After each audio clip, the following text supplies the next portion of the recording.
Asalaamu calaykum soo dhawaada asxaabi meel kasta aad joogtaan maanta waxaan ka sheekeynaa qisada filimka Chad. Qisadaas oo dhacday 2009 waxayna ku saabsan tahay koox burcada iyo nin ciidan ah. Sanadkii 2009 xukunkii ciidankii Tiger Force GTF loo yaqaanay ayaa furfuraya kuwaas oo ka shaqayn jiray waddanka Sri Lanka. Mid ka mid ah shaqaalaha meesha joogay ee ciidanku oo ka shaqayn jiray ayaa waxa uu helaya dahab ay ka tageen GTF ciidankaasi.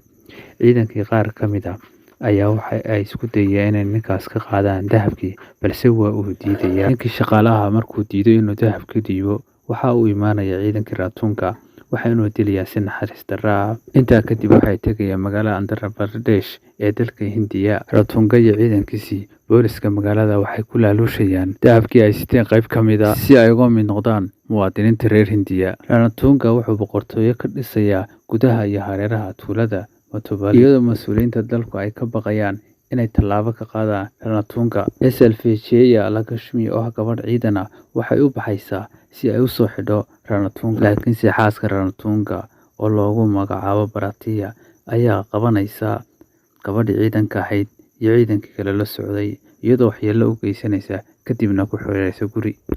Intaa kadib madaxweynaha Hindiya wuxuu helayaa waraaq iyo sanduuq ay ka buuxaan suulalka go'an iyo dalab magangeliyo oo uu soo diray burcadka weyn ee raatuunka. Intaa kadib madaxweynaha Hindiya wuxuu dirayaa nin ciidan oo lagu magacaabo Satya si uu soo baadho kiiskaas. Satya wuxuu tareen u kala raacayaa Chennai oo ku taalla Tamil Nadu iyo meesha uu socdo oo ah Ayodhya Uttar Pradesh, laakiinse tareenku wuxuu istaagayaa tuulo ku taalla Kerala ee gobolka Andhra Pradesh. Sababta tareenku istaagana ay tahay shil dhacay iyo waddadii tareenka oo go'day. Satya wuxuu ka soo degayaa tareenkii si cunto uga cuno hodheel yar oo ku yaala waddada dhinaceeda. Hodheelka waxaa imaanaya qolo burcada waxayna cuntadii ka daadinayaan Satya. Intaa kadib Satya wuxuu raaligelin ka dalbanayaa burcadii, balse burcadii waxay diidayaan inay raaligeliyaan Satya iyagoo u sheegaya inay yihiin ciidan oo leeyahay siyaasi deegaanka. Siyaasigaas oo lagu magacaabo Ram Subbar Reddy. Intaa kadib Satya wuxuu u tagayaa siyaasi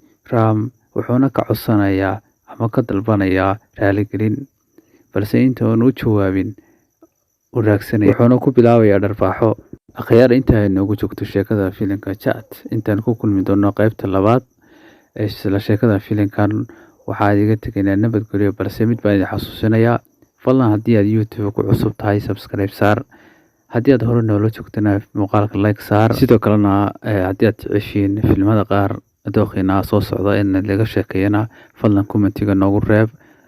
Iminkana waxaad leedahay bye bye, noole kulante.